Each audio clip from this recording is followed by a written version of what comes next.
Bhajan Padati means a methodology book for how to practice bhakti. Loke Shikshadila means for all of those who want to come to the path. Later on, in the last 12 years of his manifest pastimes, Sri Chaitanya Mahaprabhu himself directly tasted the meanings of these verses in the mood of Srimati Radharani. So it says that Ashta Shlokera Arata Appani Ashwadila. That Mahaprabhu himself tasted these meanings in the Gambhira. The Gambhira is a very small room in the house of Kaishishwara Pandit. If you go to Navadvip ever for parikram, means if you go to Mayapur Navadvip, you can, not there, excuse me, in Jagannath Puri. If you get a chance to go to Navadvip, you should go to Puri also. I did that. When I first went to Navadvip Dham, I took the advantage to take the train ride south a little bit and east a little bit and went to Jagannath Puri. In Jagannath Puri, the priest of Maharaj Prataparudra, his name was Kaishishwara Pandit, and he gave Sriman Mahaprabhu a room in his house. It's a very small room. That room is called the Gambhira. In Sanskrit, the word Gambhira also means very deep. So it was in this place, in this Gambhira, and in the very deep mood of Sri Chaitanya Mahaprabhu, that he associated with two of his primary associates, which were Svarupa Damodara and Roy Ramananda. Both of them used to consistently recite various high quality of Rasa Sastra, like Krishna Kanamrit of Srila Bilva Mangal Thakur, Geet Govind of Jayadev Goswami. They used to sing to him the kirtans of Vidyapati and Chandidas. So these are two famous musicians who used to write poems and music about the love of Radha and Krishna. And Ramananda Roy himself wrote one poem. It's a play, actually, not a poem, but a play called Jagannath Vallabhanatakam. So it's a whole transcendental play about the pastimes of Lord Jagannath. So Sriman Mahaprabhu used to receive the stimulus of all of these different things. And then Mahaprabhu would himself recite his own verses in response. But now Mahaprabhu was tasting these verses in the mood that Srimati Radharani had when Krishna had left Vrindavan. Radharani, when Krishna got on the chariot of Akrur and was leaving, they all begged Krishna in so many ways to stay. It was the first time that the Gopis openly revealed their feelings for Krishna, because the nature of the love between Radha and Krishna and the Gopis and Krishna is in the mood of a paramour. Then obviously in ordinary dealings, they could not reveal that feeling. But at this time, under the pressure of the separation that was pending because Krishna was leaving, which he had never done before. Krishna was about 10 and a half years old at this point, and he had never left Vrindavan. So now the gopis' hearts were so overcome. Visrajalaja Arudasma Suswaram Govinda Damodara Madhavati. They began to express their emotions to Krishna while they were crying profusely. And they sing the names of Krishna, Govinda Damodara Madhav. And they just kept singing this. And Krishna, he could not even respond. So he told them, Yasheti, I will return the day after tomorrow. But of course, as things would have it, Krishna was unable to return. So at that time, the gopis felt deep separation mood for many years until they would meet Krishna at Kurukshetra, which was some 60, 70 years later. So at that time, Srimati Radharani, she did not return to her in-laws' home, which is in Yavat. It's one place in Vrindavan called Yavat. It's the home of her in-laws. But she stayed in a small grove along with all of her Sakis and associates and other gopis at a place called Uddhava Kyari. And there, day after day, they would remember all of their association with Krishna. And Lalita and Visakha, who have now come into Goa Leelas, Ramananda Roy and Svarupa Damodar, would try to comfort and pacify Srimati Radharani in that deep mood of separation. So the verses that are being recited in Siksastakam are a direct mirror of the heart of Srimati Radharani when she was in Uddhava Kyari at that time. These verses is very rare to hear them and their explanations. My Guru Parapadma, Nitya Lila Pravishto Vishnu Pada Paramoksastu Tarasata Sismat Srila Bhakti Narayan Goswami Maharaj, and my Param Guru and Siksha Guru, Nitya Lila Pravishto Vishnu Pada Paramoksastu Tarasata Sismat Srila A.C. Bhaktivedanta Swami Maharaj, our Srila Prabhupada, they magnificently, in tandem, Srila Prabhupada first, I was there in 1975 in Los Angeles when they did the marathon to produce this Chaitanya Charitamrita. Srila Prabhupada wanted, before he left this planet, he had already done a summary called The Teachings of Lord Chaitanya, but he wanted the actual Chaitanya Charitamrita from the Adi Lila all the way to the Antya Lila to be published for the devotees, because he knew that part of this Chaitanya Charitamrita would contain these verses called Siksastakam. And this is the pinnacle of understanding. So this is the sonam bonum. The Ras Lila even is not the highest conception of our line. It's a completely high conception. But these verses recited by Mahaprabhu encompass even the Rasa Lila and beyond. So it is a very fortunate and blessed thing that by the mercy of our Guru Varga and by the mercy of Sri Sachinandan Gaura Hari and Nityananda, because without the mercy of Nityananda, no one can approach Chaitanya Mahaprabhu, that we have the opportunity to recite it, and then by the mercy of the commentary of Srila Bhakti Vinod Thakur, his son Modana Bhasya, and the commentaries of my Gurudev and Srila Prabhupada, that we're able to recite these verses with some understanding and some meaning. I pray, of course, for myself, and I ask all of you to pray for me, that I will get some understanding and some realization of these verses in this lifetime. Because understanding these verses is actually the pinnacle of Krishna consciousness. There is nothing beyond this. We recited up to 7 verses, which Hari Ramananda shocked me yesterday. I was having a conversation with him, and we were just going over some things, because actually the classes are being recited with the intention of producing a book on the reflections on Siksastakam. So he sent me a summary that was printed out. He's doing some work with AI technology and so forth. So he sent me a copy, and it was 58 pages long. And so I was really happy, because I thought, wow, I haven't even gotten to the 8th verse, and already we're at 58 pages. But then he corrected me and said, no, Prabhuji, the 58 pages are just on verse 7. So I was like, of course, mind blown and shocked. So I have to figure out how to edit this book down to make it manageable, because I'm not trying to write an encyclopedia, just the reflections on Siksastakam. But this is how wonderful that the nature of these teachings are, that just by explanations, it expands the mood that we're spending 1 hour and a half here into just one verse being 58 pages. So today is the last verse. This is the verse number 8. And so we'll recite the verse and then start our explanation. Aslishyava padaratam panashtumam ardashanam mamahatam karotuva yatatata va virato lampanto mat prananatastu sa evana praha. So here in the very first line, Mahaprabhu has gone through different moods while reciting these verses. So now in this mood, Mahaprabhu was describing the summation of all of the different moods of praying. Last week in verse number 7, I explained all the different levels of praying, beginning with bhava. And in fact, I think I went all the way back. I even explained the steps leading up to bhava, beginning with shraddha. Then from bhava, I explained that in the next life, if the devotee is successful, he'll be born in any of the places where Krishna is performing his pastimes, and there he'll get a spiritual body. It's called a vastu siddhi or siddha deha, and in that body it can contain prema. In the material body that we have now, the nature of prema can't be contained, because the material body is not suitable to hold it. So because of that, we have to have a body which is composed of Sandhini Shakti, which is the spiritual energy, in order to contain prema. So now Mahaprabhu is saying, Aslishyava. Aslishya means to embrace someone very affectionately. So, but here, Srimati Radharani is mentioning, oh Krishna, if you will embrace me. Well, first I'll give the description from Sadhaka's point of view.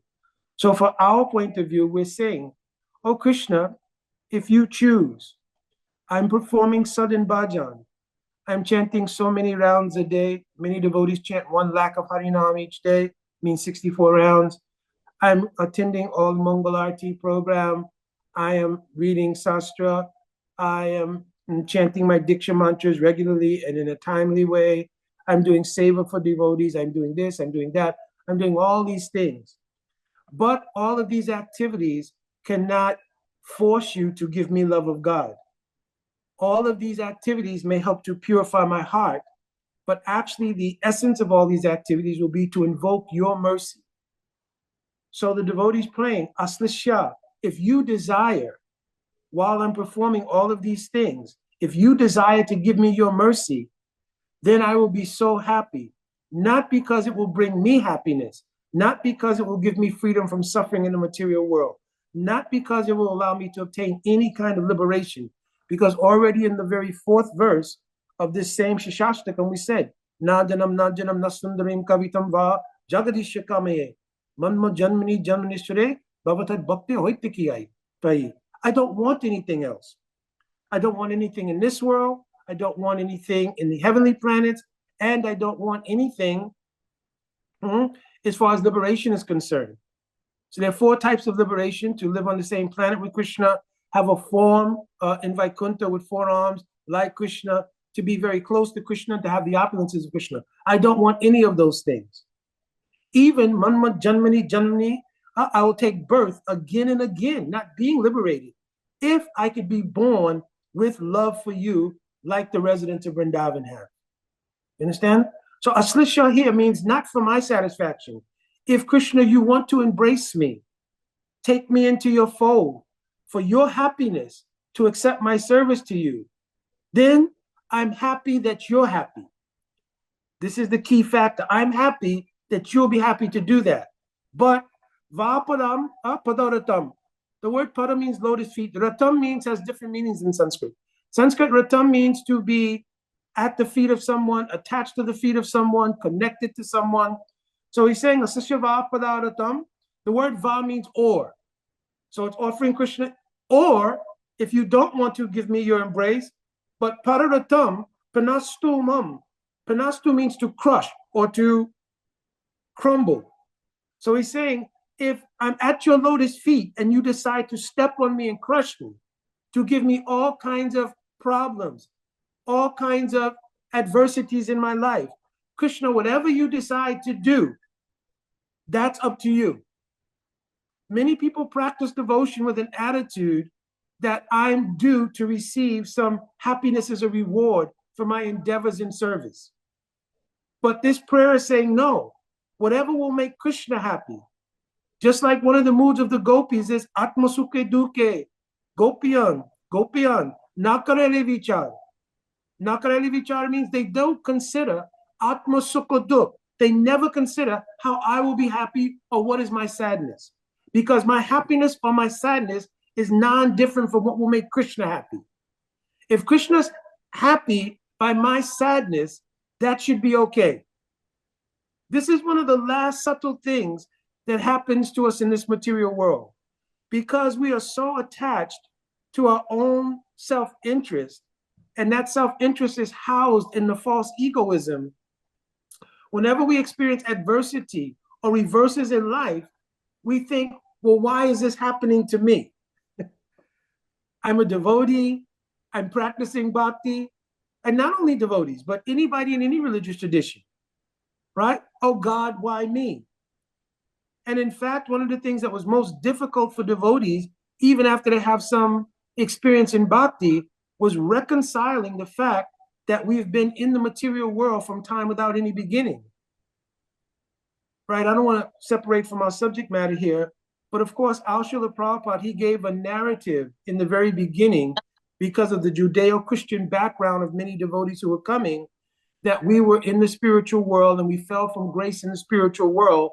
And now we are trying to repent and redevelop our relationship with Krishna. So devotees, after a while, took that to mean we were actually once with Krishna in the spiritual world, fell to the material world, and now we're repenting. But actually, we were never in the spiritual world, and Srila Prabhupada never meant that.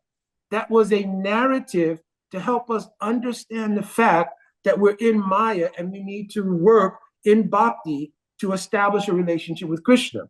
In the 7th canto of Srimad Bhagavatam, 1st chapter, text number 35, Srila Prabhupada is describing the descent of Jai and Vijay. And there he describes that when Narada Muni told Maharaj Yudhisthira that actually Jai and Vijay fell from Vaikuntha, the first thing that Maharaj Yudhisthira said was, oh no, I cannot believe this. How is it possible for those who have spiritual bodies and are eternally connected with the Lord to fall from the spiritual abode? So he immediately raised the question, and then Narada Muni told him, yes, it's in fact that no one can fall from the spiritual world, but they did so as a pastime. Then he goes on to describe the whole Leela of Jai and Vijay becoming Hiranyaksha, Hiranyakasipu, Ravan and Kumbhakarna, Shishupal and Dantarakra, in order to give pleasure to the Lord in a special mood called Vira Ras, or chivalry. But then Srila Prabhupada, in that very same purport, 7.135, says, unless there's something like this, unless there's something to be done on behalf of the Lord, it should be concluded, no one falls from Vaikuntha. So then, in devotees' hearts, it becomes a challenge because it's, well, wait a minute. Does that mean Krishna put me in this material world to suffer perpetually from time without beginning?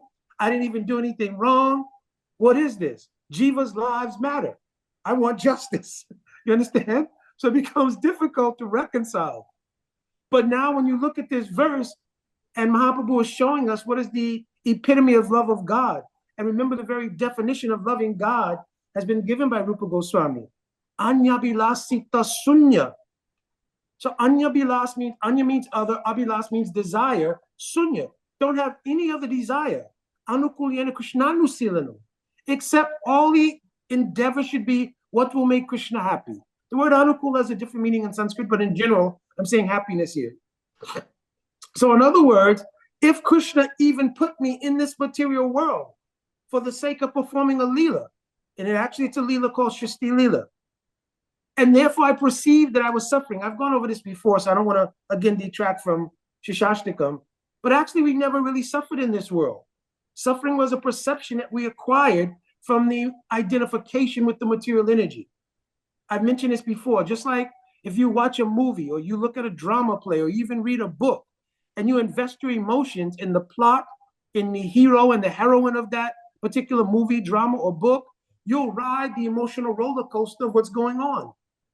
In the same way, the jivas are situated in their own nature. They're not in the spiritual world, but they're situated in a position in which they are vicariously looking at the material energy and they're identifying with it and their own identity, false identity within material energy, and they get the experience, oh, I'm suffering or I'm happy.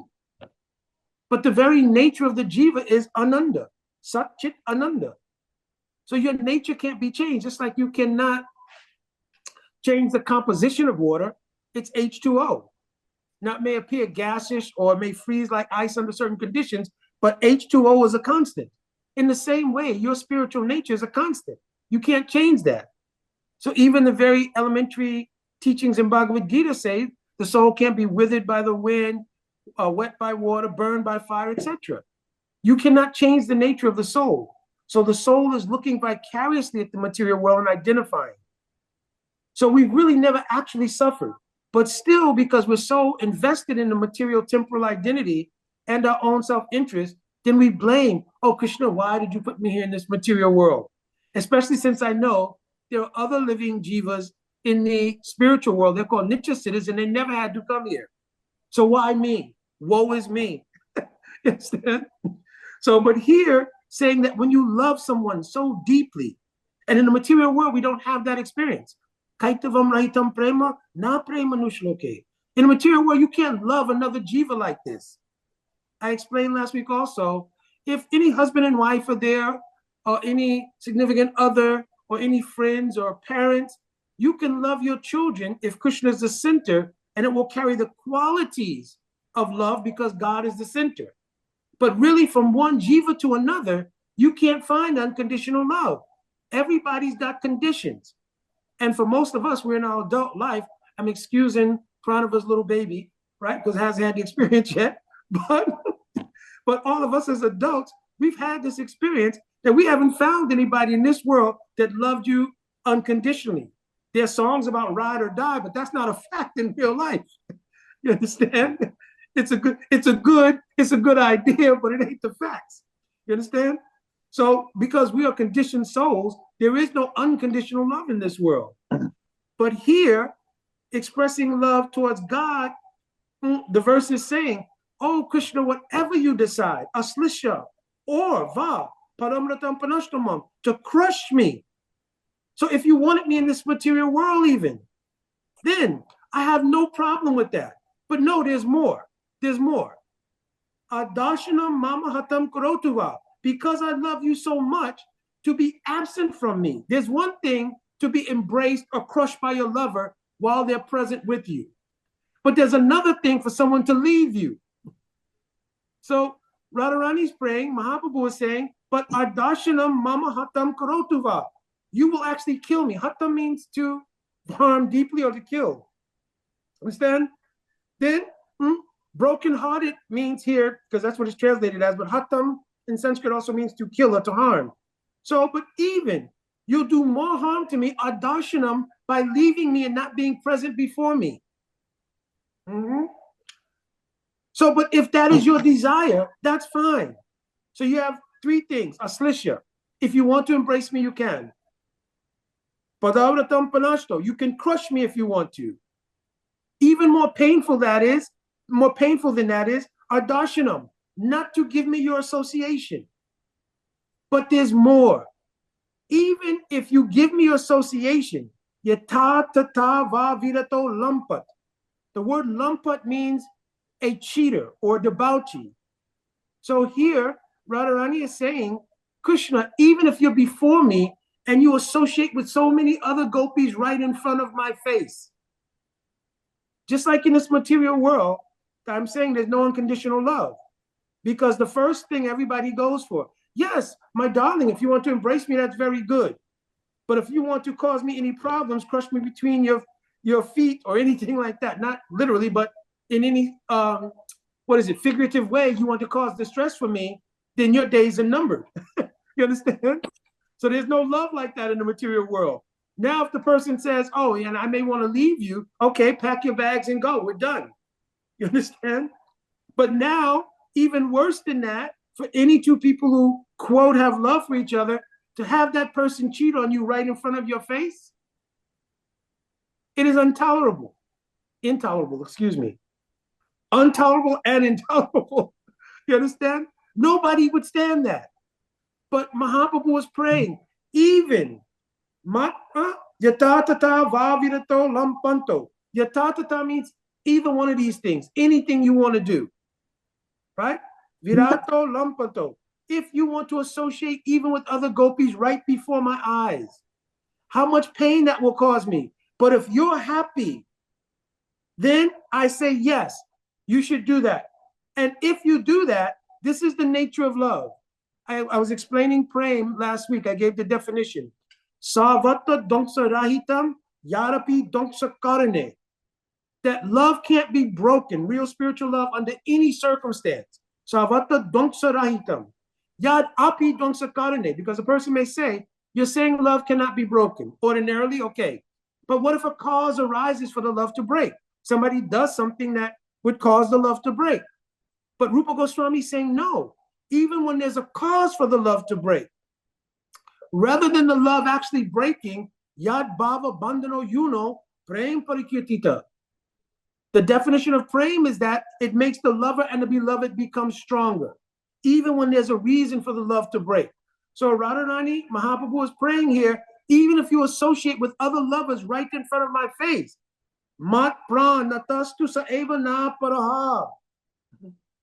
It doesn't matter what anyone else will say. You are still my Lord of my life, regardless. So this word, prananatas, means the Lord of my life. Mat prananatas. So Radharani and all the gopis, when they were meeting with Krishna for the Ras Leela, at that time Krishna when Radhika left the rasa dance because she observed that Krishna was sporting with so many other gopis. So we could give the example, well, isn't this a case where Radhika became angry and left the rasa dance because Krishna was dancing with all the other gopis? So is this really a true statement that I'm mentioning? Why did Radharani leave? Why did she become upset? In Sanskrit, jealousy is called irsha. But the word irsha is a transcendental type of jealousy that's really based in the happiness of the beloved. Jealousy on our part is for our self-interest. But irsha means a jealousy which is related to the happiness of the person that you love. So Radhika displayed irsha. This irsha means when she saw that Krishna was dancing with so many other gopis, and in the Sarid Ras Lila, which is the one that is written in Srimad Bhagavatam, there are two kinds of Ras Lila. One happens during the fall season, or autumn, rather, and one happens during the spring season. It's called Vasant. The one that takes place in the autumn season, Sarid Ras Lila, includes even those who have recently become perfected and entered into Vrindavan. So it means those who become Sadhana Siddha.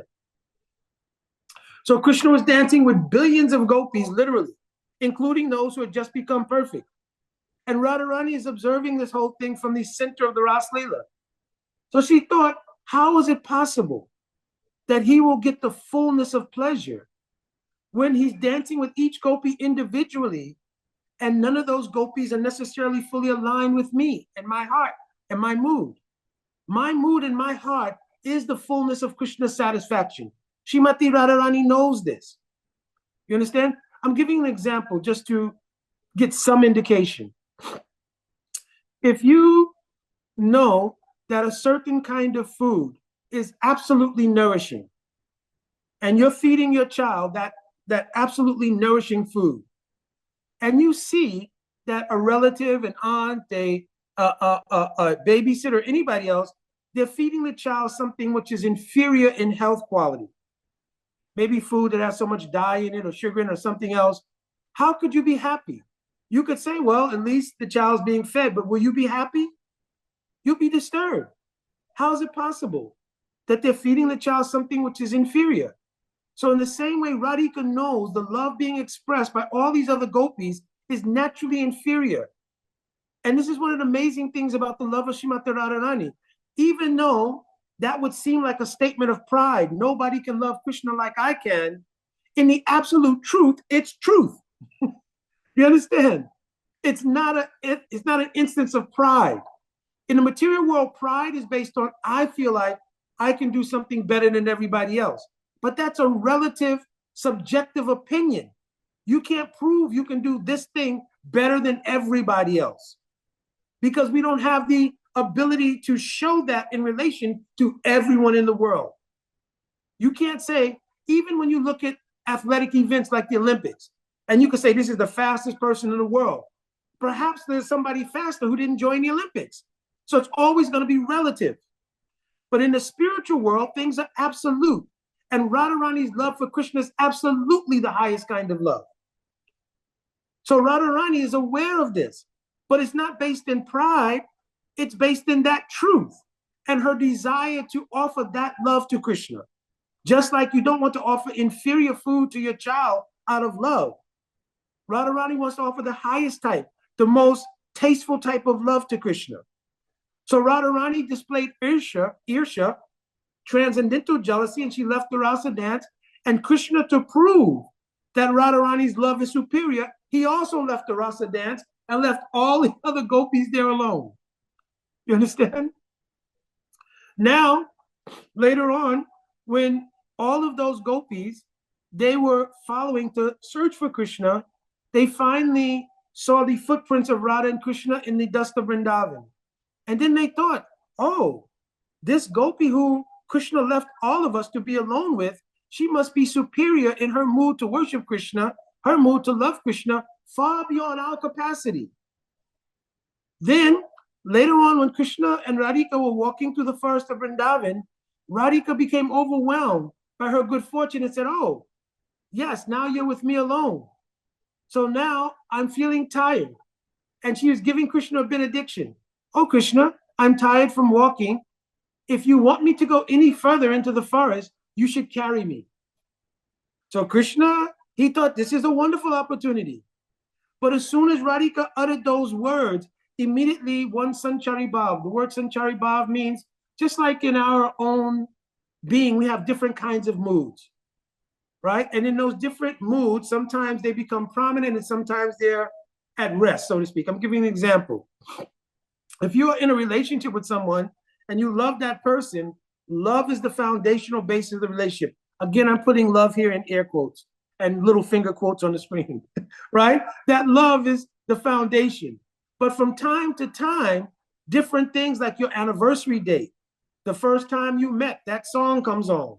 Whatever it might be, it stimulates a rise in your love and a certain kind of emotion comes about. You may feel a certain kind of good fortune or humility. I've married this particular man or this particular woman, etc., etc.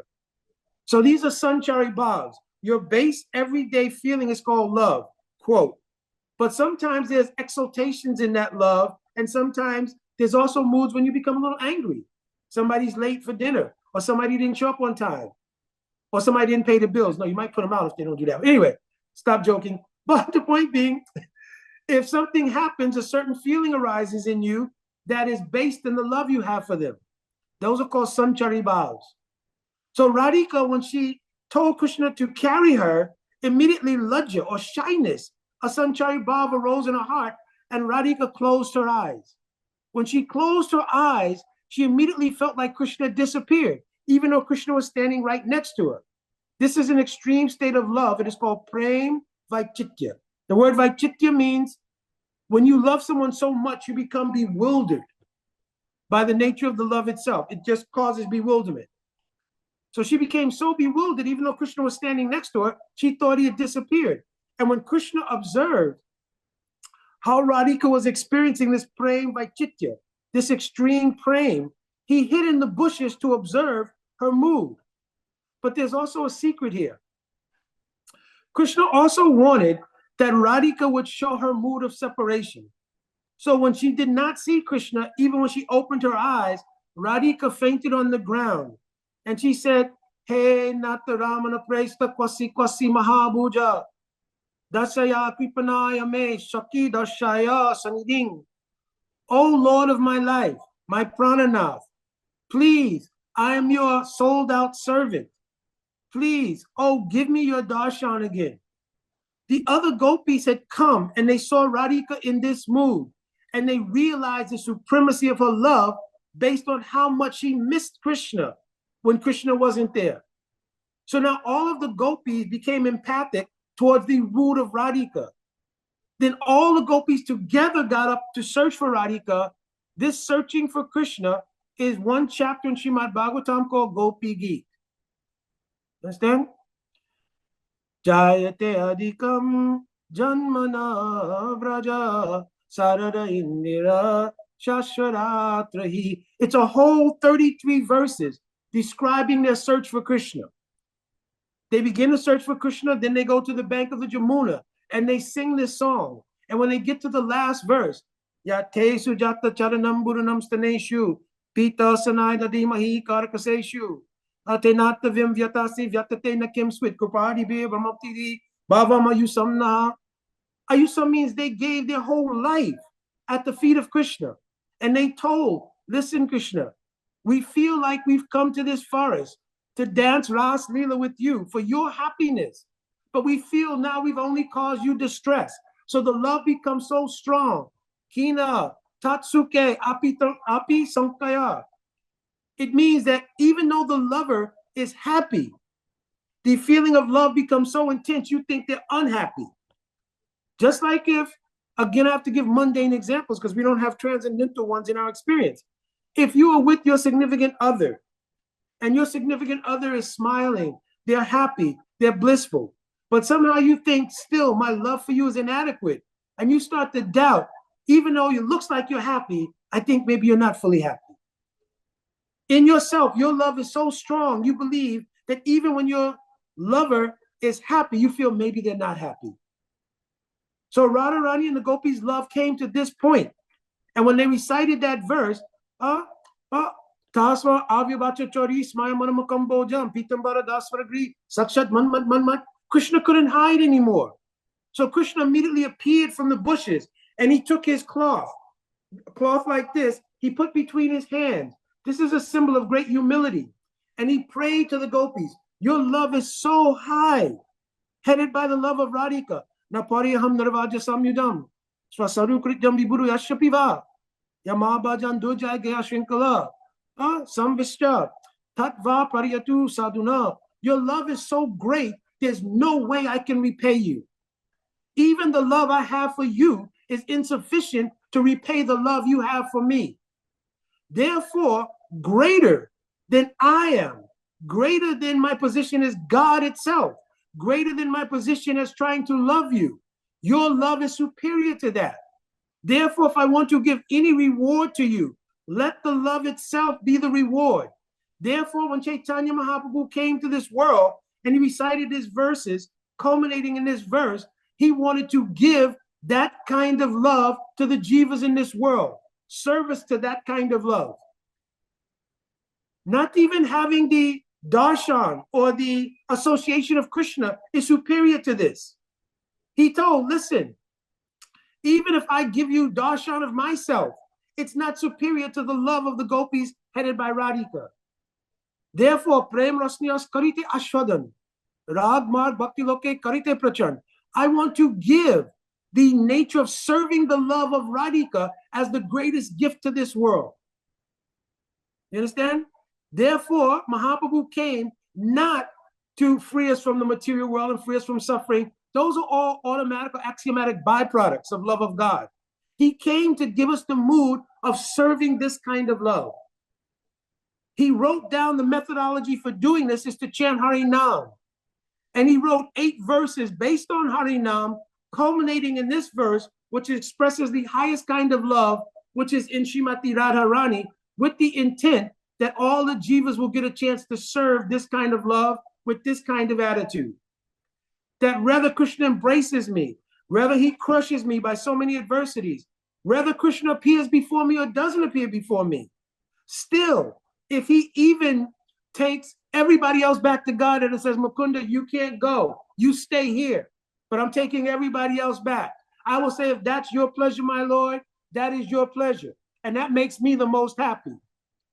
And even if I have to stay in this material world and suffer life after life after life, because if I even think this is the desire of Krishna, if I think that Krishna has arranged this, then my love should be so strong. I would say, if that makes you happy, this is my greatest happiness. So these verses are teaching what is love. We don't have an idea of love like that in the material world. And in this verse, Mahaprabhu sums it all up by teaching this mood of love. Krishna himself doesn't even know this mood of love. That's why he comes as Chaitanya Mahaprabhu. He doesn't know this mood of love. Purva Vrajavilasa 18 Abhilas. Even after Krishna performed the highest kinds of pastimes, Krishna has unlimited incarnations, Narsinghadev, Varaha, Lord Ramachandra, unlimited avatars. But in each of those incarnations, there was no Leela where love was expressed as high as it was expressed when Krishna came as Sri Krishna in Vrindavan among the Brijavasis. The pastimes of Lord Ram, Lord Nrsingadev, Lord Varaha, Matsya, Kurma, no pastimes excel the pastimes of Krishna and Braj. But even after dancing Ras Leela, which among all the pastimes of Braj is the most superior, Samyak Saravasana Krishna Ras Leela, it is the most superior. Krishna was still left with 3 desires. What desires are that? Shri Radha Maima Kidraso Vanyeva. What is the glory of this love that's being expressed in verses like this? What kind of love does Srimati Radharani has that it brings me completely under her control and I'm God? You understand? What kind of love does she have? And even though the whole world is charmed by my beauty, my flute playing, my loving Leela, and all of my associates, Radharani tastes all these 4 things in a very special way. What is the way she tastes these things? Shokyam Chasya. And what is the happiness that she experiences? Because even though I'm the very source of ananda or happiness, her happiness appears to be 10 billion times more than mine. In order to taste this, Radha and Krishna appeared in one form as Sri Chaitanya Mahaprabhu. You understand? And at the same time, he wanted to give the opportunity. Anarpita chirim chirat karunavati nakalo samutpaitam unata ujwala rasa swabhakti sriyam. Unata ujwala rasa is a description of this kind of love. Swabhakti sriyam means the ability to serve that love that had not been given since the last appearance of Chaitanya Mahaprabhu. Mahaprabhu only appears once in a day of Brahma after Sri Krishna's Leela. You understand? That's billions and billions of years. We can't calculate it. He appears once in a day of Brahma. So since that last appearance, he had not given this mercy to allow people to approach serving this love of Srimati Radharani. It is called Palyadasi Bhav or Manjari Bhav. So Mahaprabhu gave this gift to the world along with 8 verses from his own mouth describing how through Harinam one can attain this state of love. This love is so attractive, Krishna himself wants it. Before we take questions, I want to tell one story. Srila Vishwanath Chakravarti Thakur Pad was residing at Radha Kund. And once when he was doing a deep meditation, in his Manjari form, he is called Vinod Manjari. He was meditating very deeply, and he saw a vision. And in that vision, he saw the Sakis of Radhika and the Manjaris of Radhika all gathered together. And they were talking and joking and playing and so many things. Suddenly, he saw that one very beautiful damsel had come there. This damsel was so beautiful that all the gopis stopped talking, stopped interacting, and they all stared at the beauty of this one young girl who had come there to the assembly. Radhika was immediately enchanted, and she told, listen, please immediately bring this young girl to my presence. So Lalita and Visakha immediately went to that young damsel, and they said, oh girl of such beautiful features, that your presence is radiating in this whole association of ours. And my Swamini, Srimati Radhika, herself has become attracted to you. There's so many beautiful gopis in her association, but she immediately, as soon as she saw you, she became stunned. So please, tell us your name. Tell us where you've come from. That young girl was very silent. She took her dopat, means like her upper cloth, and she covered her face shyly. And Vishakha and Lalita said, oh girl, don't be shy. We're like friends for you. You don't have to keep any secrets from us. Please tell us, where have you come from? Who are your parents? Are you under any kind of distress? Radhika herself then became so inquisitive, and she came there. And she also began to ask questions. Oh, young girl, please do not be afraid of us. We are your age. We also have feelings like you of a young girl. Please tell us, even if it is a secret, please tell us what it is that you're feeling. Tell us your name, where you come from. I'm guessing now that you're having a hard time speaking because something must have happened. Is it that your parents married you to any bad family and your in-laws are very cruel? Your husband is very ugly. Your husband is very mean. Is this what's wrong? And the girl did not answer. And Radhika said, oh, have they been abusive to you? Are you in any pain?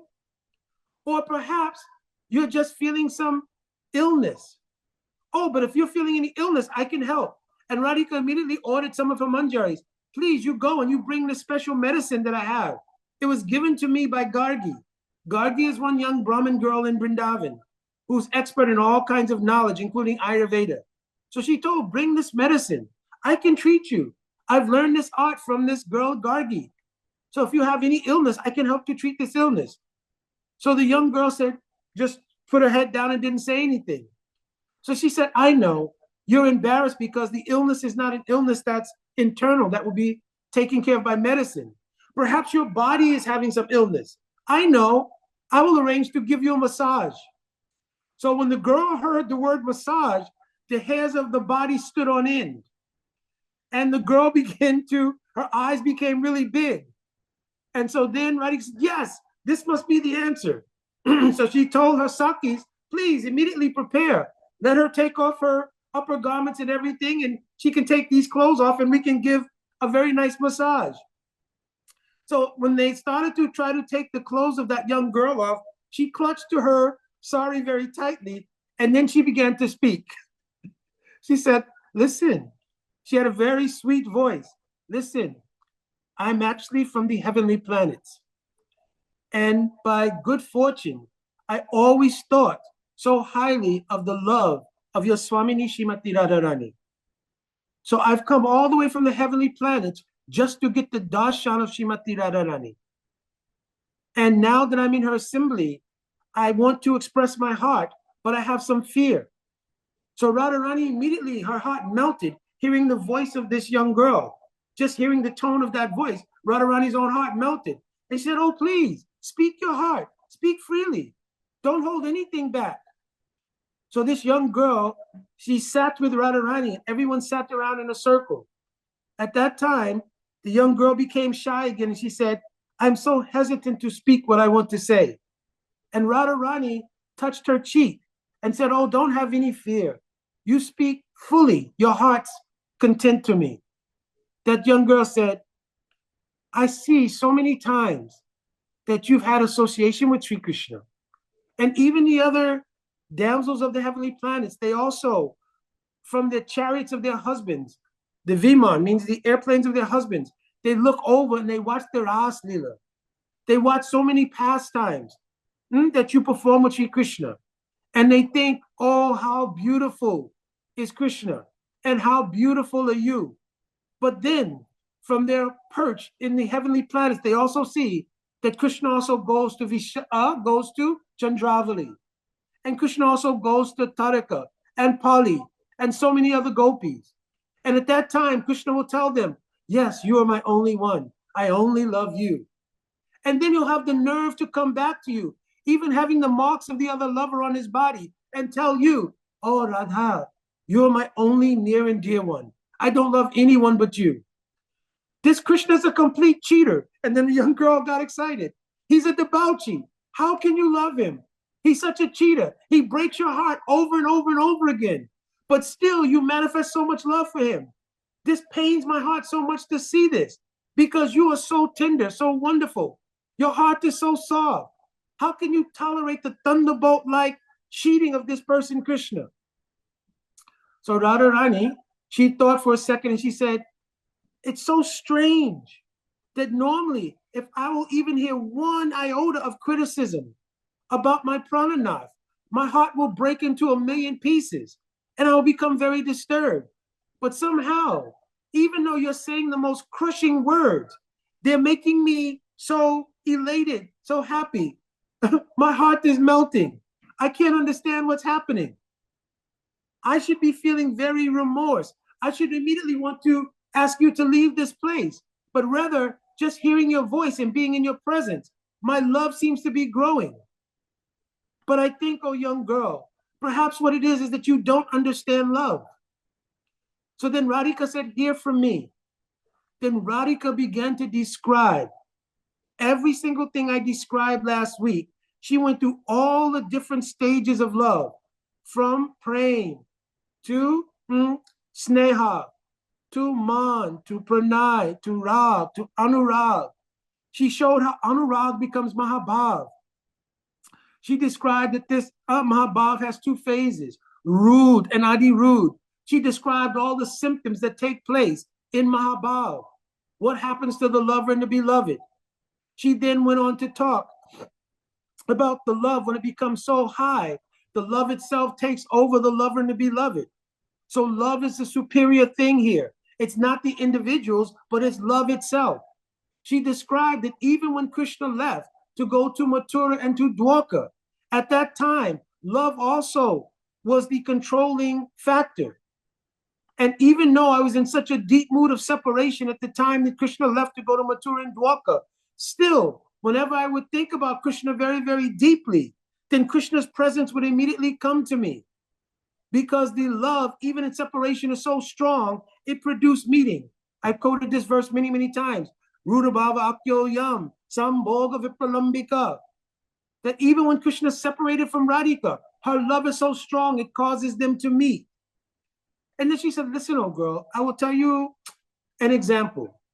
There's a special kind of lotus flower.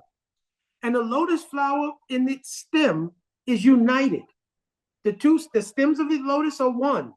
But when the lotus manifests on top of the water, it manifests as a very beautiful nila. Nila means blue lotus, and one golden lotus. So even though they're one, they've manifested as two different lotuses when they appear on the water. In the same way, Radhika's telling her, myself and Krishna are one heart. Radha Krishna Achayi Eki Swarup. We're one. We can never be separated. But in the ocean of Ras, which is compared to the body of water, we're experiencing various leelas and tasting rasa.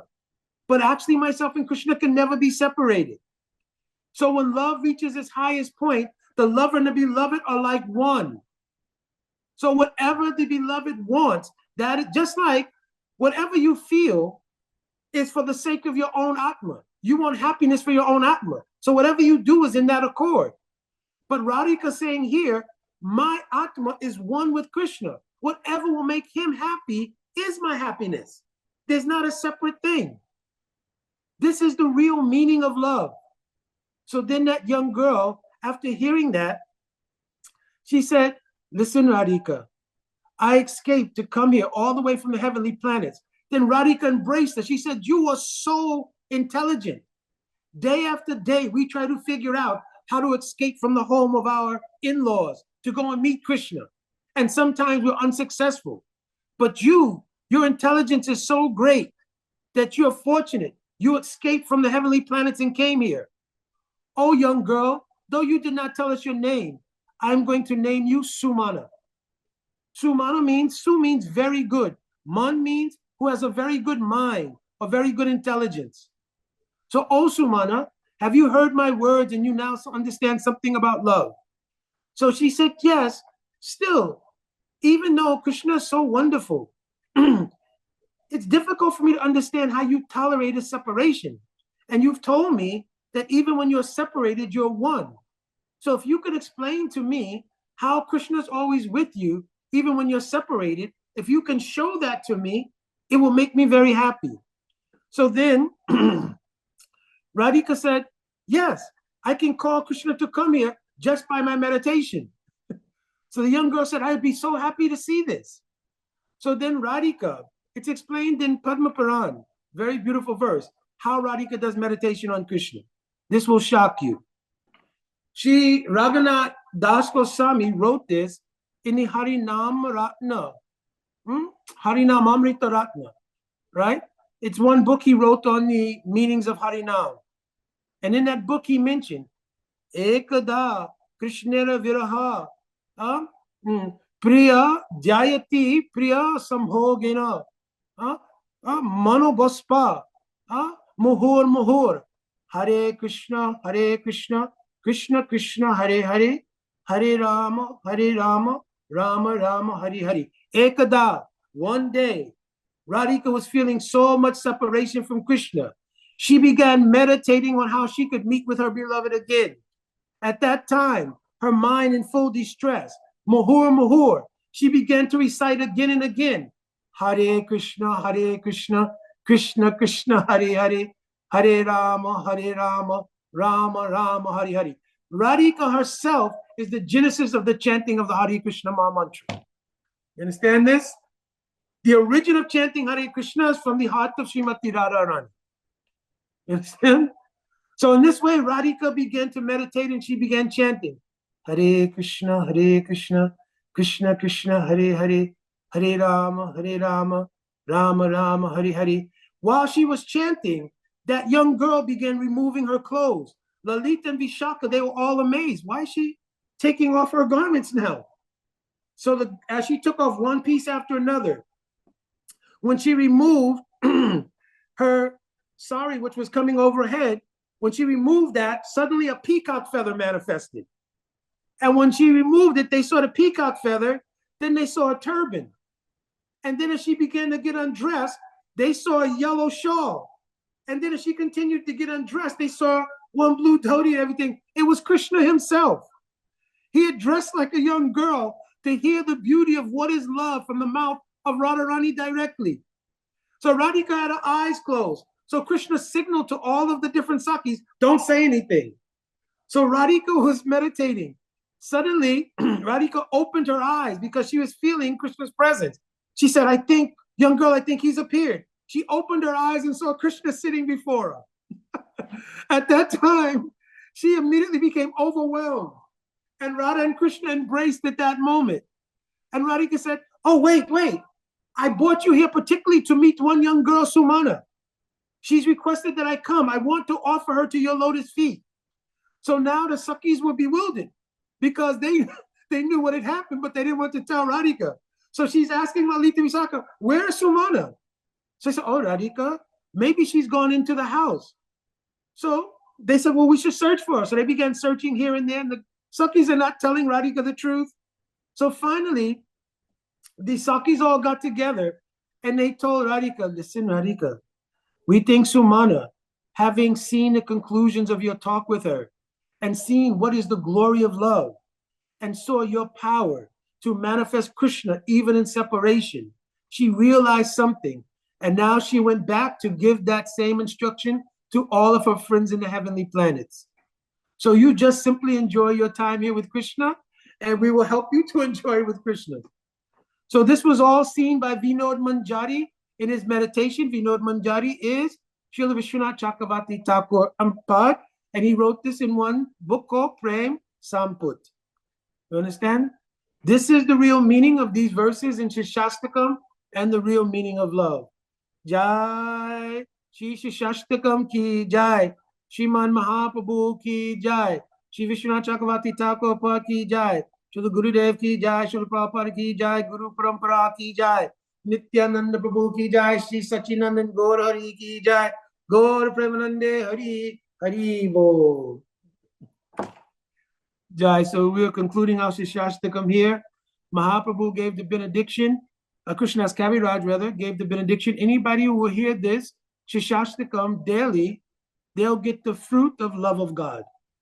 So all of your endeavors are being given by the mercy of Krishna's Kaviraj Goswami, that if you hear the Siksastakam recited with meaning daily, he's saying, I will give you the blessing to get this love of God.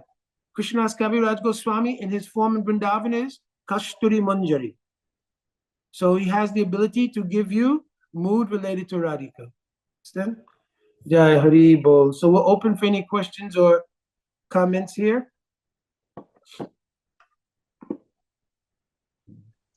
Thank you very much, Prabhu.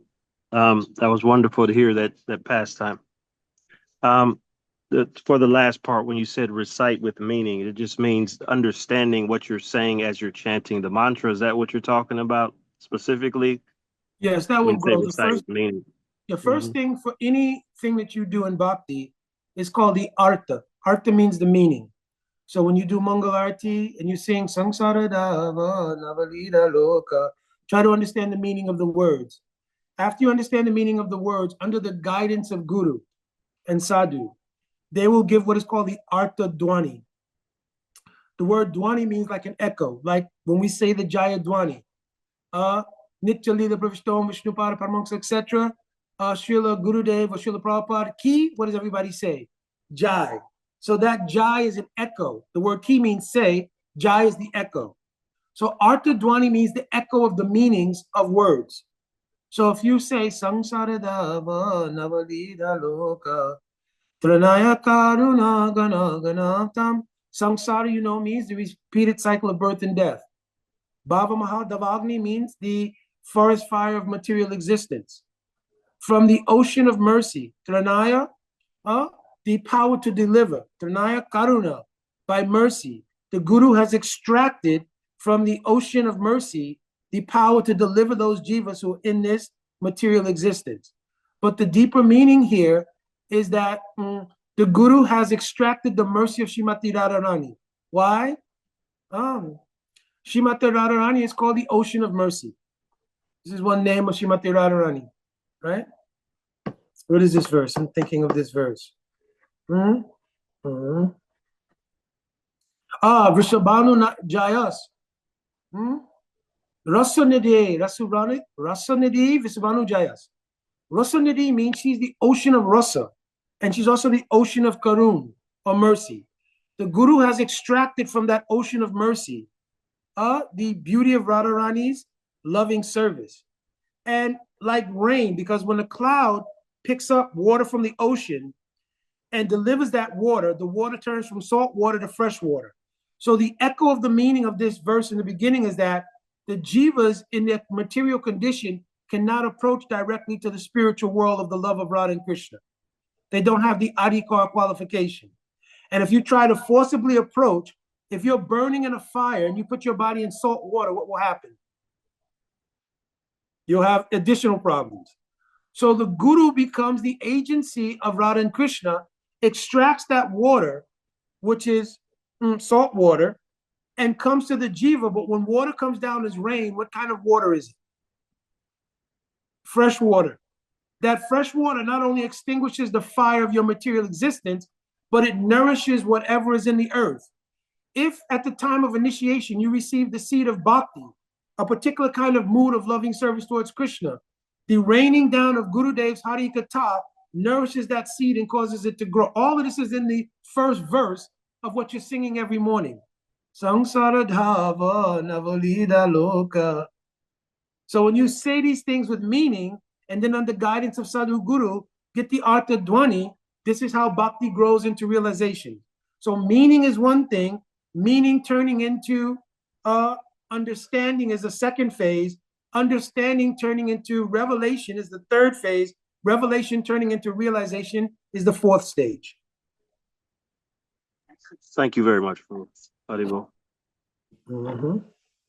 Everything is like that. Whole Srimad Bhagavatam, Bhagavad Gita, everything we're doing in bhakti has this quality. There's a meaning to it. There's an echo of the meaning, right? So the Artha Dwani turns into contemplation. That contemplation turns into a concentration on it.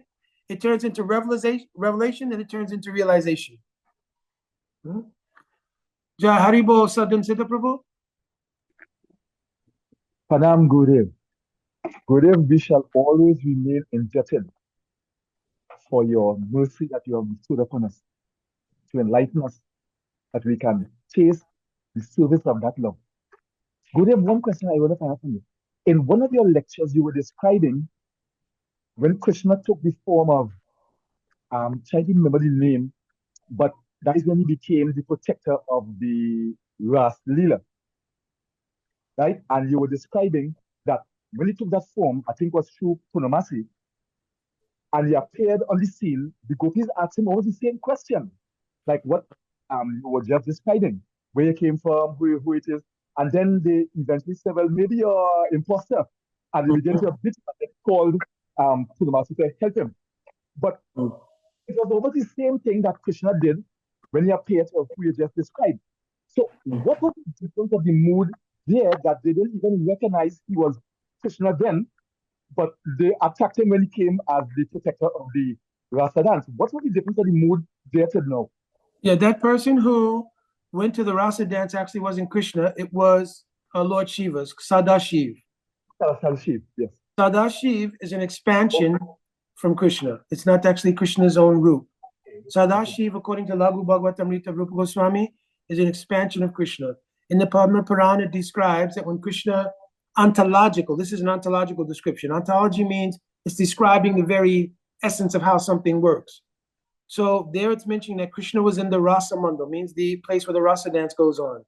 From his left side, Radharani manifested. From his right side, Sadashiv manifested. So here, the deep meaning of this is that the essence of the Ras Leela is Radha and Krishna's praying. Sadashiv means the eternal. Sada means eternal. Shiv means auspicious. So this manifestation of Sadashiva is also called the Icha Shakti of Krishna. Icha Shakti means he's a manifestation of Krishna's desire for something. What desire? Sadashiv is the eternal desire of Krishna to understand the love of Radhika. That form of Sadashiva went to the Rasa dance to try to understand the love of Radhika. At that time, because he had a male form, Purnamasi dipped him in Govinda Kund. He came up with the body of a gopi, but he didn't really have the internal mood of a gopi. He still had a Purush Bhav, because he's the aspect of Purush Bhav means like a male mood. So even though he had the body of a gopi, he had a male mood. So when he entered, then the gopis understood this person, because the whole ras changed. Because Krishna was present there. Radhika was with Krishna then. So who was this other person?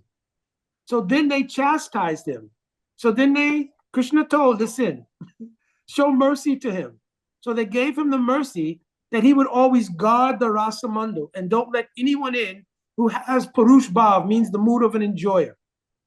Because in order to serve in the Ras Leela, you have to have what is called Sakhi bhav, means the mood like a feminine mood.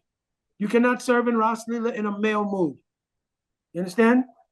So at that time, Lord Shiva took the form called Gopishwara Mahadev, and he became the guardian of the Ras Mandal. So wherever there's a Ras Mandal, there is a form of Gopishwara who guards against any unqualified person from coming in. So that form was not actually Vijayendra Nandan Shri Krishna. That was the form of Sadashiv, which was manifest from Krishna. Yes, yes, good. Thank you. Mm-hmm. Any other questions or comments? I can't see both screens. So go ahead. Mm-hmm. I have a question. So when you were explaining, you were saying that Krishna's happiness is your happiness. Mm-hmm. So we're all. I'm trying to put this question together. So bear with me here. So we're all Atmas. So wouldn't, since we're all Atma and parts and parcels of Krishna, wouldn't everyone's happiness will be our happiness if we're all one and the same of Krishna? No, because the Atma and Krishna are not the same. You understand? The Atmas are different parts of Krishna. So a part here doesn't mean that it's the same in quantity or actual character as the whole. It has the qualities. Just like the example would be, there's a perpetual differentiation between a drop of water in the ocean. The chances of you drowning in a drop of water are slim to none. Chances of you drowning in the ocean are high. You understand? Right. So there's an eternal differentiation between the Jivatma and Krishna. Krishna is the totality of existence. The Jivas are a minuscule part of that.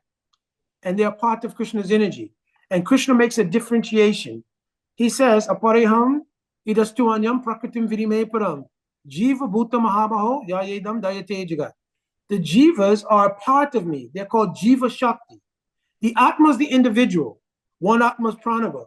One Atma is Lalita. One Atma is Madhusudan. One Atma is Mukunda. So these are individuals. But the energy we're composed of is called the Jiva Shakti. You understand? That's one of Krishna's energies. That energy can have two different states of existence. One, if it's eternally perfected, they're called Nitya Siddha. One energy is energy that's had contact with the material world. It is called Anadi Bada. They're both jivas, but one has never had contact with the material world. The others have had contact with the material world. Now, again, those who've had contact with the material world, that's not a blemish on the Atma, so to speak. This is also part of Krishna's Leela. What is problematic is when we become absorbed in the illusion and think this is actually our Leela. You understand? Yeah. And we enjoy the material energy. But actually, this is also one of Krishna's Leela. The Srishti Leela, Krishna performs pastimes here that he does not even perform in Golok Vrindavan. When he descends to Vrindavan here, like going to Mathura and Dwarka, that doesn't happen in the spiritual world. There are many pastimes he performs here that he doesn't perform there. From Krishna's perspective, is this material or spiritual? From Krishna's perspective. Is this where we in here? Yeah. From Krishna's perspective, what is it? It's spiritual. It's all spiritual, right? Yeah. Okay. Okay. You understand? Because Krishna is absolute, so it's not like there's a material and spiritual world for Krishna. The word material comes into play from our vision of trying to enjoy it separate from Krishna. Okay. You understand? Actually, there's nothing but spiritual energy. Material energy is an outgrowth of artificially trying to enjoy something that's not in our purview to enjoy because it belongs to Krishna. Gotcha. You understand? Yes. Just like jail is a unique condition within regular life for somebody who's committed a crime. It's not the norm in society. Right. So the material world is jail for those who tried to commit the crime of enjoying when actually everything belongs to Krishna. Ishavashamidam savam yakincha jagatam jagat. It's all, that's a simple verse in the Upanishad. Everything is owned and controlled by God, meant for his enjoyment. The jivas automatically enjoy as a byproduct of serving God. You don't have to make a separate endeavor for it. It's naturally in the constitutional relationship. When we want to make a separate ideal of enjoyment, I want my own Rasa Leela. You understand? Mm-hmm. So back in the day, that's when people had their little black book. That was equivalent to the artificial Rasa Leela, right? You had your own little black book of your own, artificial gopis and so forth. So when you try to do that, that's what causes what's called material. And when materialism arises, duality arises, meaning enjoyment and suffering. You understand? There's no such thing as suffering for the Atma. It's when that duality arises, when you try to imitate the position of Krishna, rather than be in the natural position of relation to Krishna in love. Gotcha. Mm-hmm. Thank you. Haribol. Haribol? Haribol, Parvati Din Manini. Go ahead. Janavi, did you have a question, Janavi? Okay. No, I saw her hand go up, but I think she was just doing the amen. Amen. Haribol. Haribol Manini. Mukunda, I know that this is extremely complex tattva that's hard for me to grasp because, what we know is always tinged with some of our own self-desire. But it's like in this 8th verse, that mood of Srimati Radhika is like, I'm happy if you embrace me. I mean, of course, that makes me happy, and everyone can understand that.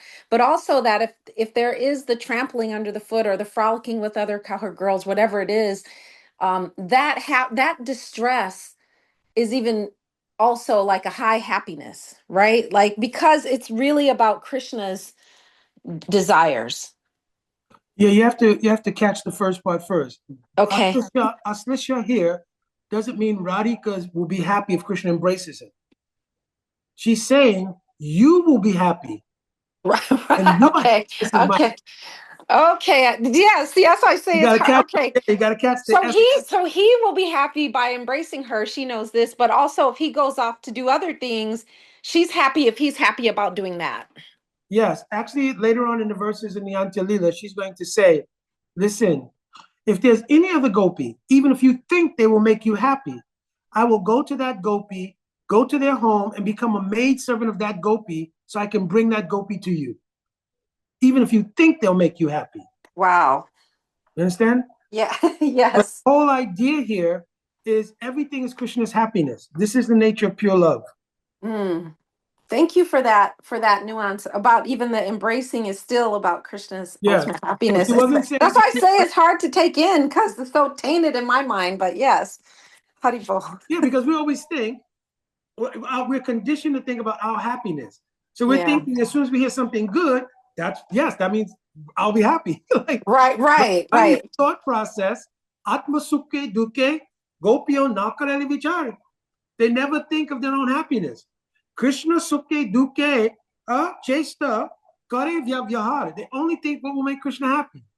Yes, and so because Srimati Radhika is the pleasure potency itself, she knows that him embracing her will bring him this ultimate happiness. Yes.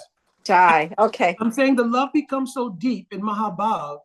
In Ruda Mahabhav, it's expressed kina tatsuke api atra sankaya. Even when they're dancing in Ras Leela and Radhika is going to be embraced by Krishna, she thinks, perhaps even though he's going to embrace me and be happy, because we made him walk into the forest and his soft feet had to touch stones, maybe he will not be happy. So kinato means distress. Thinking that even though the lover is happy, kinatomapi tatsuke, the lover's happy. Atri sankaya, I have a doubt. That's what's expressed in the last verse of Gopi Geet. If you you take your lotus feet and put them on our chest, on our heart, we think our chest will be too hard. It'd be too hard, and your feet will become injured. They know that will give Krishna pleasure. That's why he called them to Ras dance. But a doubt comes because the love is so high and the intensity to enjoy, to make the lover be the enjoyer so high, it transforms beyond just making the lover happy. It becomes even a doubt if the lover's happy, makes you endeavor more to make the lover happy. Wow. Wow. We don't have Wow. these things in the material world, so it's very... Yes. But that's also the idea of like submitting to our Guru Dev, right? And to understand like Guru Seva is that same mood, really. It's the doorway, because the Guru is the first manifestation of unconditional love in the world. Because Guru's love for the disciple and disciple's love for Guru doesn't have any conditions. Yeah. Okay. Because the Guru is also a manifestation of Antaryami, a super soul. So Guru's love is unconditional. Guru's making requests. Oh, you should practice bhakti, be strict, do the right things, don't break principles, don't do this, don't do that. You understand? And Guru's anger when you do things that are not proper in bhakti is love. Right. Because the Guru, just like your child is going to play with fire or something, you'll yell at the child, stop that, don't go there. Right. That love is more intense than the love you have on a normal basis. You understand? Because the love is fused with the urgency of protecting them. So Guru sees a disciple maybe some wayward or doing something, Guru will display anger. You understand? Yes. Because Guru loves a disciple so much. Right. Wow. Thank you, Mukunda Haribol. I'm thinking back, I remember once, because Gurudev, he very seldom would manifest any anger towards me. I thought maybe Gurudev was just, I don't know, maybe, I know I'm not doing everything correctly, so maybe. But one day, I was standing on the side, right? Because we were having darshan with Gurudev. All the devotees were sitting, and I was standing on the side. And Gurudev was given a lesson, and Gurudev used to like devotees to sit right in front of him. But I was standing on the side because I was doing so many different things. So Gurudev was speaking something, and he was speaking some guitar. And then he just turned around and looked at me, and he kind of yelled at me and said, what is it? It's not just for them. It's for everyone. Wow. So then so many things ran through my mind, like, is he meaning because I didn't sit in the front again? But I don't know. And then I've seen Gurudev, I'm not mentioning names here, but I've seen Gurudev get upset with other people. Like, I remember the first time I took one devotee to meet Gurudev, and he was with his now wife, but at that time they were just like boyfriend, girlfriend. And she was so, moved by Gurudev, she gave a donation. So she wrote a check, I think it was $5,000 or something. So she told me to give it to Gurudev. So I went up to give it to Gurudev, and Gurudev said, well, who's from, so forth. He gave it to Madha Maharaj, and then Gurudev said, well, who gave it? So then I pointed to the person, and Gurudev knew I'm not mentioning their names, knew who the male person was. So then Gurudev looked at me and says, well, who is she, and what is she to him? So I was like, I didn't want to say, well, that's his girl, that's his girlfriend. So I just said, well, they're like, and then Gurudev said, well, what is she? like stop beating around the bush, right? Yeah. So then Gurudev looked at me, he laughed a little bit because he knew I was like flustered, like what to say, because I didn't want to say that's his girlfriend at the time, right? Yeah. So Gurudev laughed a little bit. He says, I know. And then the same couple later on, they were in Hawaii with Gurudev, and Gurudev saw and said, you come see me. They went and saw Gurudev, and they got married that day.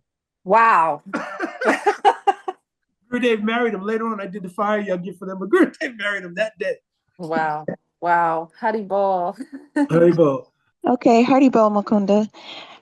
You were speaking, when you were just speaking about the material world, you were just saying that it's not really anything that Krishna does within the material world, that he's not thinking, okay, this is the material world.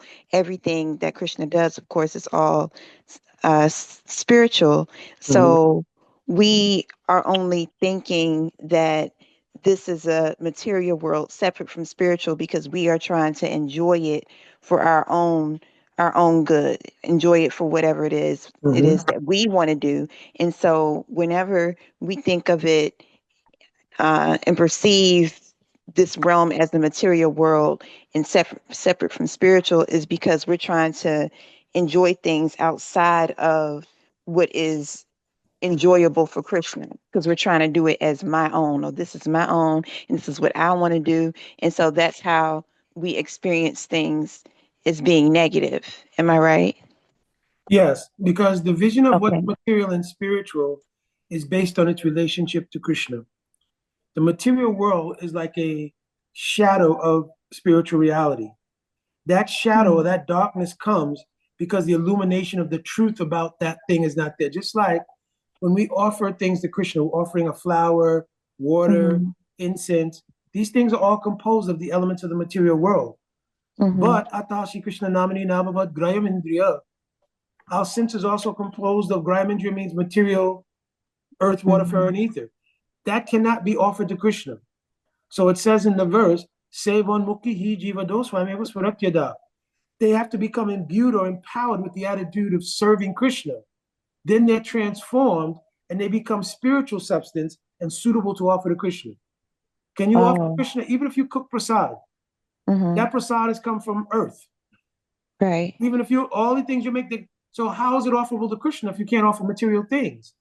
When your attitude under the guidance of Guru becomes Sev Unmukh, Unmukh means the turn toward the desire of service, then the empowerment in those objects becomes transformed. This is the meaning of Bhagavad Gita verse, Patram Pushpam Palam Toyam Yome Bhakta Prayachati. When it's infused with Bhakti Shakti, the attitude of service, the thing is no longer material. Okay. So the reality of everything is actually spiritual.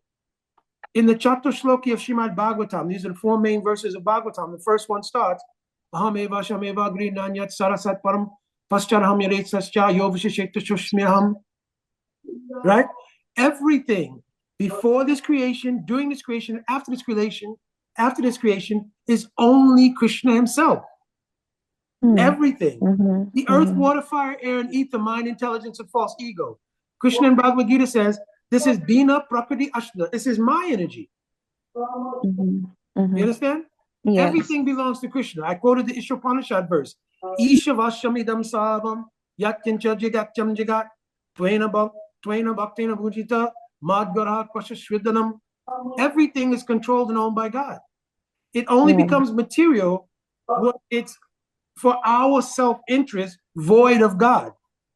Just like jail only happens when you do, because the same things that are available in every store for every person who's a free person is there. When you try to take it without aligning the proper responsibilities, in other words, paying for it, you go to jail. Facts. So it's not the item that's wrong. It's not the availability of the item that's wrong. It's your intent to use it without the responsibility of paying for it. So everything in this material world is owned and controlled by God. Therefore, anything here is to be used for serving God. If you try to take it, it's stealing. The result of that is called the material world, which is also called Durga. One meaning of Durga is dungeon or jail. Oh, okay. Wow. I love your examples. That's a really good example. Thank you. So you said the material, to say the word material is just the shadow of the spiritual energy. Yes, it's described in Bhagavatam that way, like a shadow on the spiritual world.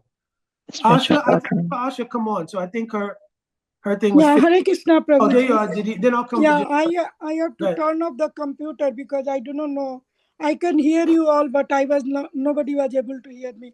So my question is that as you just narrating something about desire of Krishna in the form of Sadasiv, and the desire was to know the Radha love, and that's the reason he went in there and he became the Gopeshwar Mahadev. Like, so the one who helps Krishna in doing the Srishti Leela, like Yoni and the Ling. So that is just the halo of the Sadasiv, or different form of Krishna, or different form of Shiva?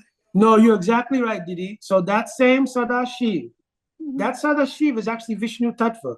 That's why on Shiva Ratri we fast and everything, right? So that Sadashiv in Laghu Bhagavatamrita is described as a direct manifestation of Bhagavan. When Lord Mahavishnu does his glance, that Sadashiv enters into the glands, and the halo of that Sadashiv becomes Shambhu. Okay. That Shambhu becomes the lingam, Durga Devi becomes Yoni, and the Shiva lingam that we see is that combination. The Jivas, Atma souls, enter from after each creation. They enter into the material cosmos via that connection. Because Krishna himself doesn't touch the material energy, only he's glancing.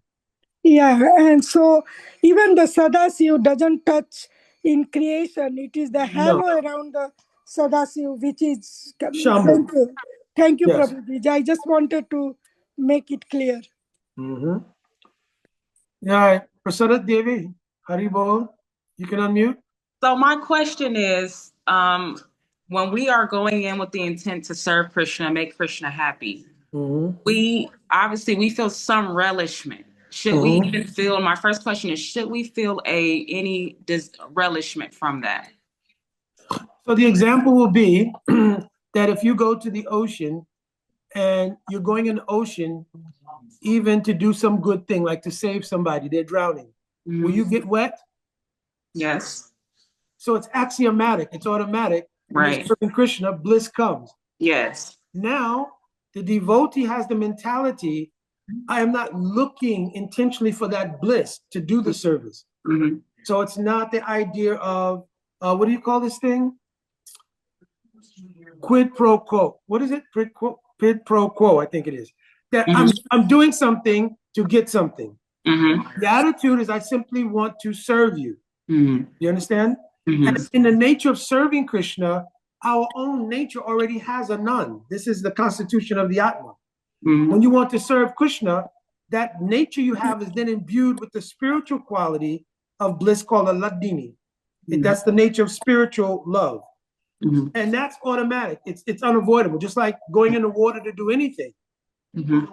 Like if you go to the beach to go swimming to enjoy it, you also enjoy the water. But even if you didn't go in to enjoy, you're going in to save somebody, you still get wet. In the same way, when you're serving Krishna, automatically bliss is a feature of that. It's unavoidable. Now the devotee doesn't calculate, yes, I'm going to enjoy, that's why I'm serving Krishna. Unfortunately, in the earlier phases of our bhakti, before maturity sets in, okay, Prabhuji. Seriously, make that guy just okay. So in the earlier stage, we calculate that we've been suffering in the material world. So the first thing is, I'm going to get out of suffering. That's the first calculation. The second calculation is, oh, besides that, I'll serve Krishna, go to the spiritual world, and I'll enjoy forever. If you remember the origins of our movement, there used to be a whole thing, stay high forever. Right? That's how it started, because they were thinking, the hippies were thinking, hey, we found something where, we're getting high, but we always have to come down. But Swami's giving this thing, you stay high forever. So it was like all kind of corrupted and convoluted ideas about their own enjoyment related to bhakti. But the actual idea is based on love. And love in an unconditional state only seeks out the happiness of the object of your love. The other question? Thank you. Well, I guess I was trying to kind of piggyback off what you said earlier. We need to go in with the intent to serve Krishna. And when you go in, it shouldn't be a selfish thing. So I wanted to understand the difference. Are we going in, oh, I'm serving Krishna, I'm going to get, because we feel relishment, is it ours, or is it, like you said, it's a natural, it's just going to automatically happen. So we don't have to feel, I guess, a guilt that, oh, it's not for me. It's just automatically kind of a reward that the Lord kind of gives back to us anyway. It's like Bhagavad Gita, it says like that. Yakshragamam dharmam, as you're becoming self-realized, tu sukham kartamavayam. Both the process and the object of your practice both become feelings of relishment within you. Understand? Now the devotee, when they start to experience that relishment, they tie it into, still, I want Krishna's happiness as primary. So what happens for some devotees in their level of maturation, they stop at the place where they begin feeling happiness, which is really not spiritual. It's the material mode of goodness. Wow, I'm practicing bhakti. Now I feel some relief. I kind of know I'm the soul. I'm not the body. I know I'm really not part of this material world. And actually, when I die, I'm probably going to go back to Godhead. I'm good. I'm good. So, I'm going to go to temple. There's always good prasad. Kirtan is on point. Everything is good. So I'm happy. So they don't go deeper into bhakti. You understand? Okay. And they don't develop deeper relationship with guru. So the relationship with guru remains kind of superficial. I have a guru, boss. But actually the intention of having guru is to go deeper, to get realizations in the depth that we're talking about here. This is very high class conversation in classes, right? So, but if we don't tell these things, right, we took this time to do these verses, then these things will become lost in future generations, right? And people would think bhakti simply means stop suffering in the material world, and then you'll be able to enjoy in the spiritual world forever. People won't really understand what is love, so they'll keep looking for love in all the wrong places. I'll try to find me a good mate, all this kind of thing. And even when you get a relationship, it's hard to deal with the proper relationship dynamics because the proper concept about love is not there. Because two people who are not whole can't even cooperate to serve God properly, because they're always going to be interdependent on each other to fill the void that they have. So that's why relationships don't last in many cases, even materially. But if you're fixed in your own clarity regarding your relationship with God, and you meet somebody else who's clear like that, then you can serve together. Understand? And Rupa Goswami says those relationships are actually carrying the quality of love. Priti Lakshmi. He gives a description. These relationships are Priti Lakshmi, means they have the qualities of love, because the essential theme for both the husband and wife, parent and child, whatever the relationship is, the center of it is God. Hare Krishna. Really good question. Really good question. Where do you live normally? Will you be in Cleveland when I come to Cleveland? Yes, I live in Cleveland. I'm downtown. Oh, okay. So when I come, you and Johnny V will come. Yes, I'll get the information. I'll make sure I be there. All right. Very nice to meet you. Good to see you. Hare Krishna. Haribo. Haribo, Vinay Prabhu. Prabhuji, Dhanna Pranam, Hare Krishna. Prabhuji, can you tell the shloka again, Ekada Krishna, that Hare Krishna Mahamantra, which was chanted? What is Mahur Mahur? Like again? That's again and again. Mahur Mahur means again and again. Okay.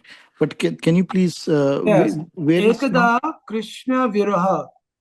One day, feeling separation from Krishna. Dhyanyati means meditating. Priya Sangena. Meditating on her meeting Krishna again. Monobhaspa means her mind was in kind of distress. Mahur. Then again and again, Hare Krishna, Krishna. She recited the Hare Krishna Mahamantra. Very nice. This is from Raghunath Das Goswami's Harinam Amrita Ratna, the jewel of Harinam. If anybody asks where it came from. Harinam Amrita. Harinam Amrita Ratna, the jewel of the nectar of Harinam. Thank you, Prabhuji. Hare Krishna. Okay, Lalita, can you do a little kirtan? Hare Krishna,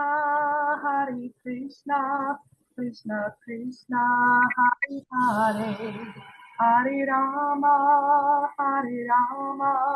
Rama Rama, Hare Hare, Hare Krishna, Krishna Krishna, Hare Hare, Hare Rama, Rama Rama, Hare Hare, Nitya Gora, Hari Bol, Hari Bol, Hari Bol, Gora Hari Bol, Nitya Gora, Hari Bol, Hari Bol, Hari Bol, Gora Hari Bol, Nitya Gora. Jai Haribo, Vanchakaputurisha, Kripasinaveva Cha, Patitina Bhavanavyo, Vaishnavavyo Namo Namaha, Jai Radhe Radhe.